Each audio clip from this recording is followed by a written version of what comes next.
Hello दोस्तों, स्वागत है आपका अपने चैनल बास्कुलस अकेडमी में। आज विभिन्न विषयों से 25 क्वेश्चन है जो अन्य सभी परीक्षाओं के लिए बहुत ही महत्वपूर्ण है। तो देखते हैं क्वेश्चन क्या है। क्वेश्चन नंबर पहला है, कृष्ण क्रांति किससे संबंधित है। क्वेश्चन क्या है पहला नंबर कि कृष्ण क्रांति किससे संबंधित है। कृष्ण क्रांति या काली क्रांति।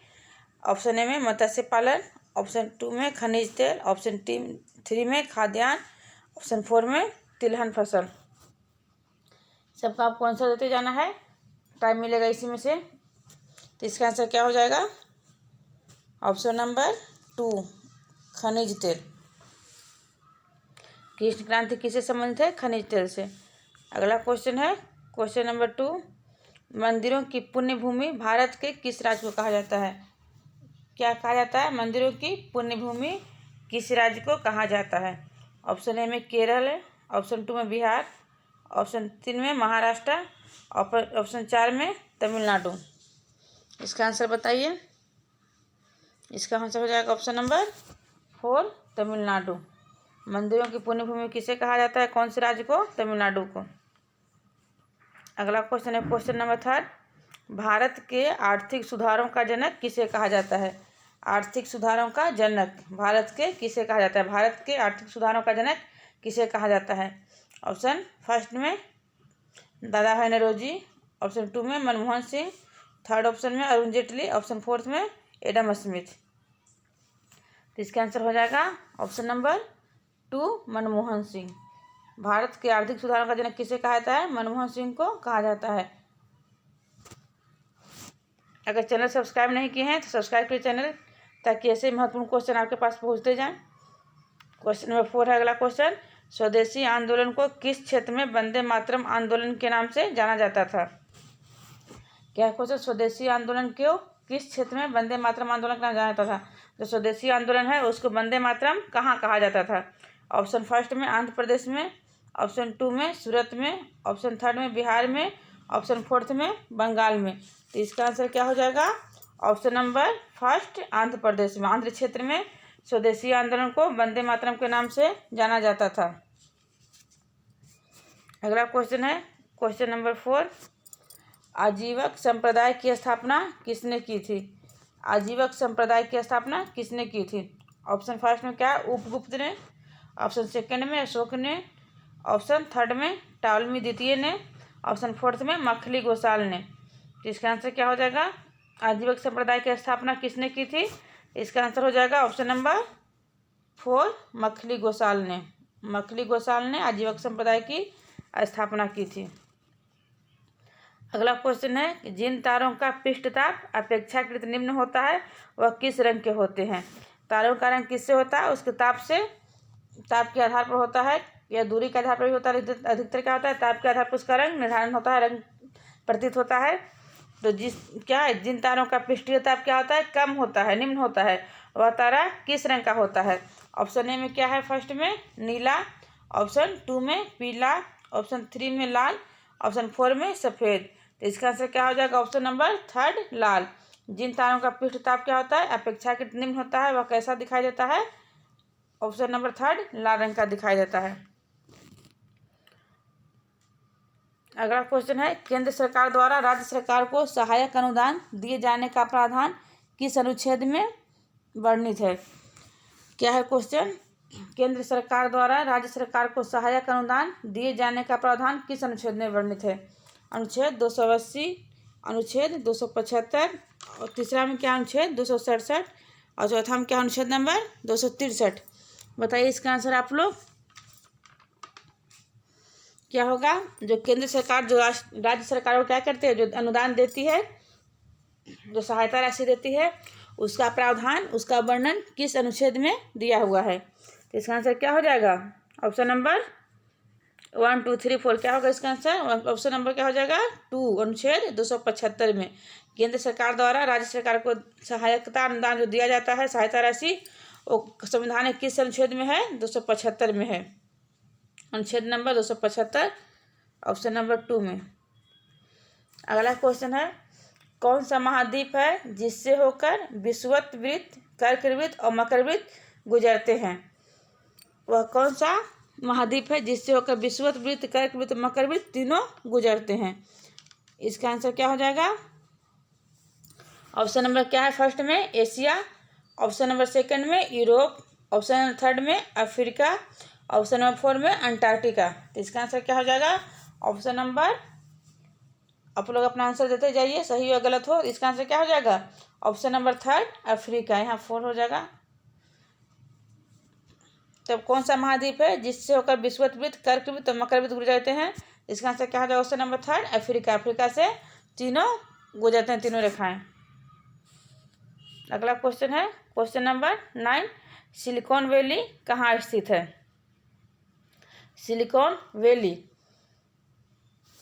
ऑप्शन क्या है इसका? फर्स्ट में बेंगलुरु में, ऑप्शन सेकंड में अहमदाबाद में, ऑप्शन थर्ड में हैदराबाद में, ऑप्शन फोर्थ में स्कॉटलैंड में। सिलिकॉन वैली किसको कहा जाता है? बेंगलुरु को कहा जाता है यहाँ भारत में, लेकिन अवस्थित कहाँ है? सैन फ्रांसिस्को में, जो यहाँ ऑप्शन नहीं दिया हुआ है। विश्व में कहाँ है? सैन फ्रांसिस्को में। सैन फ्रांसिस्को में सिलिकॉन वैली स्थित है। अगला क्वेश्चन है, कच्चे रेशम के उत्पादन में विश्व का कौन सा देश प्रथम स्थान पर है? जो कच्चा रेशम होता है उसके उत्पादन में विश्व का कौन सा देश प्रथम स्थान पर है कच्चे रेशम के उत्पादन में? ऑप्शन फर्स्ट में क्या है? चाइना, ऑप्शन सेकंड में भारत, ऑप्शन थर्ड में जापान, ऑप्शन फोर्थ में क्या है? संयुक्त राज्य अमेरिका। इसका आंसर क्या हो जाएगा? ऑप्शन नंबर, आप लोग आंसर देते जाइए। इसका आंसर क्या हो जाएगा? ऑप्शन नंबर, टाइम इसलिए मिल रहा है आप लोगों को कि अपना आंसर भी देते जाइए, लिखते जाइए। तो इसका आंसर क्या हो जाएगा? Option number third Japan. कच्चे रेशम के उत्पादन में विश्व का कौन सा देश प्रथम स्थान पर है? जापान है। अगला क्वेश्चन है क्वेश्चन नंबर 11, क्या है? मैं देश के बालू से ही कांग्रेस से बड़ा आंदोलन खड़ा कर दूंगा। यह कथन किसका है? यह किसने कहा था कि मैं देश के बालू से कांग्रेस से बड़ा आंदोलन खड़ा कर दूंगा? किसने कहा था ऐसा? ऑप्शन क्या है? फर्स्ट में लाला लाजपत राय, ऑप्शन सेकंड में महात्मा गांधी, ऑप्शन थर्ड में अटल बिहारी वाजपेयी, ऑप्शन फोर्थ में एनी बेसेंट। इसका आंसर क्या हो जाएगा? Option number 2 Mahatma Gandhi. मैं देश के बालू से ही कांग्रेस से बड़ा आंदोलन खड़ा कर दूंगा, यह किसने कहा था? महात्मा गांधी ने कहा था। क्या होगा आंसर इसका? Option number 2 Mahatma Gandhi. अगला क्वेश्चन है, नाना साहेब के नाम से कौन से पेशवा जाने जाते थे? नाना साहेब के नाम से कौन से पेशवा जाने जाते थे? ऑप्शन फर्स्ट में क्या है? पेशवा बाजीराव, ऑप्शन सेकंड में बाजीराव प्रथम, ऑप्शन थर्ड में बालाजी बाजीराव, ऑप्शन फोर्थ में बालाजी द्वितीय। इसका आंसर क्या हो जाएगा? नाना साहेब के नाम से कौन से पेशवा जाने जाते थे? इसका आंसर हो जाएगा, आपको टाइम मिले अपना आंसर देने के लिए। इसका आंसर क्या हो जाएगा? ऑप्शन नंबर थर्ड तीसरा बालाजी बाजीराव। बालाजी बाजीराव को नाना साहेब के नाम से जाना जाता था। क्वेश्चन नंबर 13 है क्या? क्वेश्चन है, 1863 ईस्वी में लंदन में हुए सिविल सेवा परीक्षा में सफलता प्राप्त करने वाले प्रथम भारतीय कौन थे? जो सिविल सेवा परीक्षा उत्तीर्ण किए थे भारतीय, प्रथम भारतीय किस साल किए थे? 1863 ईस्वी में। परीक्षा कहाँ हुई थी उसकी? लंदन में। तो वे कौन थे जो प्रथम सिविल सेवा परीक्षा उत्तीर्ण किए थे? वे भारतीय कौन थे? ऑप्शन ए में क्या है? फर्स्ट में सत्येंद्रनाथ टैगोर, ऑप्शन 2 में सुभाष चंद्र बोस, ऑप्शन 3 में भीमराव अंबेडकर, ऑप्शन फोर्थ में सुरेंद्रनाथ बनर्जी। इसका आंसर क्या हो जाएगा? सिविल सेवा पास करने वाले सबसे पहले प्रथम भारतीय कौन थे? इसका आंसर हो जाएगा Satyendranath Tagore, option number first. अगला क्वेश्चन है क्वेश्चन नंबर 14 क्या है? दिल्ली पर आक्रमण करने वाला प्रथम पेशवा कौन था? दिल्ली पर आक्रमण करने वाला, जो दिल्ली सल्तनत था उसे आक्रमण करने वाला प्रथम पेशवा कौन था? ऑप्शन फर्स्ट में बाजीराव द्वितीय, ऑप्शन सेकंड में बालाजी बाजीराव, ऑप्शन थर्ड में छत्रपति शिवाजी, ऑप्शन फोर्थ में बाजीराव प्रथम। तो इसका आंसर क्या हो जाएगा? दिल्ली पर सबसे पहले कौन सा पेशवा आक्रमण किया था? इसका आंसर हो जाएगा ऑप्शन नंबर फोर्थ बाजीराव प्रथम। दिल्ली पर आक्रमण करने वाला प्रथम पेशवा कौन था? बाजीराव प्रथम। क्वेश्चन नंबर 15वां, अगला क्वेश्चन देखते हैं। संविधान के किस भाग को संविधान की कुंजी कहा जाता है? क्या है? संविधान के किस भाग को संविधान की कुंजी कहा जाता है? ऑप्शन फर्स्ट में क्या है? मौलिक अधिकार। ऑप्शन सेकंड में प्रस्तावना। ऑप्शन थर्ड में नीति निर्देशक तत्व और ऑप्शन फोर्थ में अनुसूची। तो इसका आंसर क्या हो जाएगा?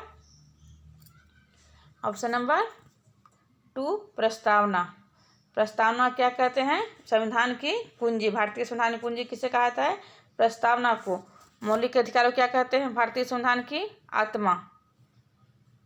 अगला क्वेश्चन है, क्वेश्चन 16 क्वेश्चन है, वह कौन सी देशी रियासत थी जिसके प्रतिनिधि संविधान सभा में सम्मिलित नहीं हुए थे? संविधान सभा के लिए सदस्य सब चुने गए थे, सम्मिलित हुए थे, संविधान का निर्माण किसी एक व्यक्ति द्वारा नहीं हुआ है, तो क्या थे उसमें कौन सा ऐसी रियासत थी जिसके प्रतिनिधि उसमें सदस्य नहीं थे, संविधान सभा के सदस्य नहीं थे? ऑप्शन फर्स्ट में क्या? हैदराबाद। ऑप्शन सेकंड में गुजरात। ऑप्शन थर्ड में बंगाल। ऑप्शन फोर्थ में उड़ीसा। वह कौन सी देशी रियासत थी जिसके प्रतिनिधि संविधान सभा में सम्मिलित नहीं हुए थे? इसका आंसर क्या हो जाएगा? Option number first Hyderabad. Hyderabad के जो प्रतिनिधि थे वो संविधान सभा के सदस्य नहीं बने थे। क्वेश्चन है, क्वेश्चन नंबर 17वां, भारत में प्रथम बार महिलाओं को वोट देने का अधिकार कब मिला था? जो महिला वोट देती है, आधी आबादी, उसको प्रथम बार वोट देने का अधिकार कब मिला था? ऑप्शन फर्स्ट में भारत शासन अधिनियम 1919 के अंतर्गत। ऑप्शन सेकंड में 1858 का भारत शासन अधिनियम के अंतर्गत।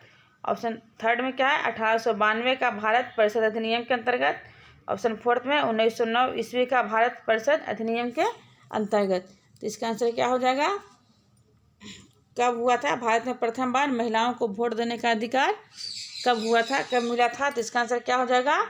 ऑप्शन नंबर फर्स्ट, भारत शासन अधिनियम के अंतर्गत। इसको और क्या नाम? भारत शासन अधिनियम 1919 का और क्या नाम है? मॉन्टेग्यू चेम्सफोर्ड अधिनियम। तो मॉन्टेग्यू चेम्सफोर्ड अधिनियम या भारत शासन अधिनियम 1919 के अंतर्गत भारत में महिलाओं को वोट देने का प्रथम बार अधिकार मिला था।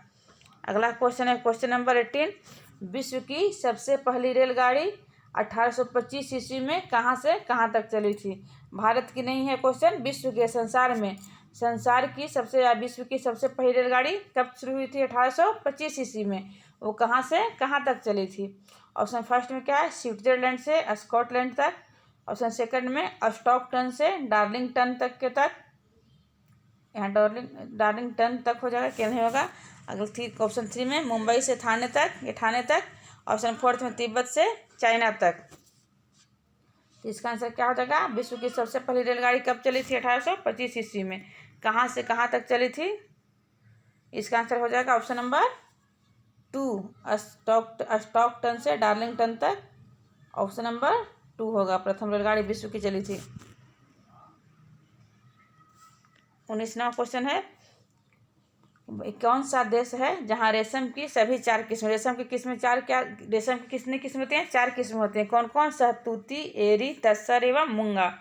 तो ऐसा कौन सा देश है जहाँ रेशम की सभी 4 किस्में, शहतूती, एरी, तसर एवं मूंगा का उत्पादन होता है? रेशम की सभी 4 किस्में का उत्पादन कौन सा देश करता है? ऑप्शन फर्स्ट में चीन। ऑप्शन सेकंड में संयुक्त राज्य अमेरिका। ऑप्शन थर्ड में भारत। ऑप्शन फोर्थ में ब्राज़ील। ये चारों रेशम का क्या है? उच्चकोटि का किस्में हैं, उच्चकोटि की किस्में हैं। तो चारों किस्में कौन से देश में चारों किस्में उत्पादित होती है?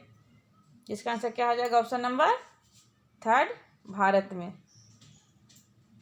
रेशम की सभी 4 किस्में शहतूती, एरी, तसर और मूंगा का उत्पादन कहाँ होता है? भारत में होता है। अगला क्वेश्चन है, क्वेश्चन नंबर 20, भारत में वायुयान निर्माण का प्रथम कारखाना 1940 ईस्वी में कहाँ स्थापित हुआ था? क्वेश्चन देखते हैं फिर कि भारत में वायुयान निर्माण का प्रथम कारखाना कहाँ कब हुआ था? 1940 ईस्वी में हुआ था, लेकिन कहाँ हुआ था स्थापित? ऑप्शन फर्स्ट में क्या है? असम। ऑप्शन सेकंड में बेंगलुरु। ऑप्शन थर्ड में हैदराबाद। ऑप्शन फोर्थ में चित्तरंजन। भारत में वायुयान निर्माण का प्रथम कारखाना कब हुआ था? 1940 ईस्वी में हुआ था। कहाँ स्थापित हुआ था? कौन से शहर में? असम में, बेंगलोर में, हैदराबाद में या चित्तरंजन में? इसका आंसर क्या हो जाएगा? ऑप्शन नंबर सेकेंड, बेंगलोर में। भारत में वायुयान निर्माण का प्रथम कारखाना 1940 ईस्वी में कहाँ स्थापित हुआ था? ऑप्शन नंबर 2 बेंगलोर में। अगला क्वेश्चन है क्वेश्चन नंबर 21, 21वां। राष्ट्रीय राजमार्ग संख्या 1 और राष्ट्रीय राजमार्ग संख्या 2 को सम्मिलित रूप से क्या कहा जाता है? राष्ट्रीय राजमार्ग संख्या 1 NH1 और राष्ट्रीय राजमार्ग संख्या 2 NH2 को सम्मिलित रूप से एक साथ मिला करके क्या कहते हैं? ऑप्शन फर्स्ट में मार्गदर्शन, ऑप्शन सेकंड में हाईवे, ऑप्शन 3 में ग्रैंड ट्रंक रोड, ऑप्शन 4 में महापथ। इसका आंसर क्या हो जाएगा? Option number 3 grand trunk road, जिसको GT रोड भी कहते हैं, शेरशाह सूरी द्वारा निर्माण करवाया गया था। पहली बार वही निर्माण करवाया था GT रोड का, ग्रैंड ट्रंक रोड का। तो राष्ट्रीय राजमार्ग NH1 और NH2 को एक साथ मिलाकर क्या कहते हैं? GT रोड कहते हैं। GT रोड में क्या आता है? GT रोड के अंतर्गत NH1 और NH2 आता है। इसका आंसर क्या हो जाएगा? ऑप्शन नंबर 3 NH1 और NH2 को सम्मिलित रूप से क्या कहते हैं? GT रोड कहा जाता है। क्वेश्चन है क्वेश्चन नंबर 22, भारत का प्रथम रेलवे इंजन का नाम क्या था? जो भारत का प्रथम रेलवे इंजन था उसका नाम क्या था? ऑप्शन फर्स्ट में क्या है? मारुति, ऑप्शन 2 में चेतक, ऑप्शन 3 में शताब्दी, ऑप्शन 4 में थॉमसन। इसका आंसर क्या होगा? आप लोग इसका आंसर दीजिए। इसका आंसर क्या हो जाएगा? Option number 4 Thomson. क्वेश्चन का लेवल हाई है क्योंकि प्रशासनिक सेवा को लेकर के इस क्वेश्चन बनाया गया है। क्वेश्चन थोड़ा लगेगा कठिन, लेकिन क्या है, तैयारी करना है इसको, महत्वपूर्ण क्वेश्चन है। तो भारत का प्रथम रेलवे इंजन का क्या नाम था? मारुति, चेतक, शताब्दी, थॉमसन। तो क्या नाम था उसका? थॉमसन नाम था। अगला क्वेश्चन है क्वेश्चन नंबर 23, कि भारत में ऊनी वस्त्र की पहली मिल कहाँ हुई थी? कानपुर में कब स्थापित की गई थी? पहले तो भारत में ऊनी वस्त्र की पहली मिल कहाँ हुई थी? कानपुर में हुई थी। उसकी स्थापना कब की गई थी? कानपुर में स्थापना जो हुई थी भारत की प्रथम ऊनी मिल की, वो कब की गई थी? ऑप्शन फर्स्ट में 1895 ईस्वी में, ऑप्शन सेकंड में 1925 ईस्वी में, ऑप्शन थर्ड में 1896 ईस्वी में, ऑप्शन 4 में 1825 ईस्वी में। भारत में ऊनी वस्त्र की पहली मिल कानपुर में कब स्थापित की गई थी? कब की गई थी? 1895 में, 1925 में, 1896 में या 1825 ईस्वी में? 1925, 1825, 1895, 1896। इसका आंसर क्या हो जाएगा? भारत में ऊनी वस्त्र की पहली मिल कहाँ हुई थी? कानपुर में स्थापित की गई थी। कब की गई थी? इसका आंसर हो जाएगा ऑप्शन नंबर 3 1896 ईस्वी में। प्रथम ऊनी वस्त्र की स्थापना कब की गई थी? 1896 ईस्वी में कानपुर में की गई थी। अगला क्वेश्चन है क्वेश्चन नंबर 24, जल में घुलनशील नमक मिलाने पर जल का पृष्ठ तनाव में क्या परिवर्तन होगा? जब जल में क्या हो जाएगा? घुलने वाला नमक जो मिलाया जाएगा तो जल का पृष्ठीय तनाव क्या होगा? उसमें क्या परिवर्तन होगा? ऑप्शन फर्स्ट में क्या है? बढ़ जाएगा, ऑप्शन सेकंड में घट जाएगा, ऑप्शन थर्ड में अपरिवर्तित रहेगा, ऑप्शन फोर्थ में से कुछ नहीं होगा। घटेगा, बढ़ेगा या अपरिवर्तित, कुछ पर कोई परिवर्तन नहीं होगा, जैसा वैसा रहेगा, इनमें से कुछ नहीं, सारा गलत है। तो इसका आंसर क्या हो जाएगा? जल में घुलनशील नमक मिलाने पर जल का पृष्ठ तनाव में क्या परिवर्तन होगा? तो इसका आंसर क्या हो जाएगा? ऑप्शन नंबर फर्स्ट, बढ़ जाएगा। जल का पृष्ठ तनाव बढ़ेगा जब जल में नमक मिलाएंगे तो, घुलनशील नमक। अगला क्वेश्चन है क्वेश्चन नंबर 25 और लास्ट, कि बैरोमीटर का पाठ्यांक जब धीरे धीरे नीचे गिरता है तो मौसम संबंधी किस सूचना को, इनमें से किस सूचना को दर्शाता है? किस हो जाएगा? यहाँ इस लिखा है, क्या है? बैरोमीटर का पाठ्यांक जब धीरे धीरे नीचे गिरता है तो मौसम संबंधी किस सूचना को दर्शाता है? जो बैरोमीटर से क्या कहता है? हवा तूफान का जो माप होता है, मौसम संबंधी सूचना का जानकारी देता है। तो उसका अगर पाठ्यांक जब अचानक धीरे धीरे नीचे गिरता है तो इससे मौसम संबंधी किस सूचना मिलता है? कौन सा सूचना प्राप्त होता है? ऑप्शन फर्स्ट में तूफान आने की, ऑप्शन सेकंड में वर्षा होने की, ऑप्शन थर्ड में मौसम सामान्य रहने की, ऑप्शन फोर्थ में तेज धूप निकलने की। तो इसका आंसर क्या हो जाएगा? आप लोगों को मालूम होगा जब बैरोमीटर का पाठ्यांक क्या होता है? जब अचानक नीचे गिरता है तो क्या होता है? तीव्र आंधी आने की आशंका होती है कि तेज आंधी आ जाएगी।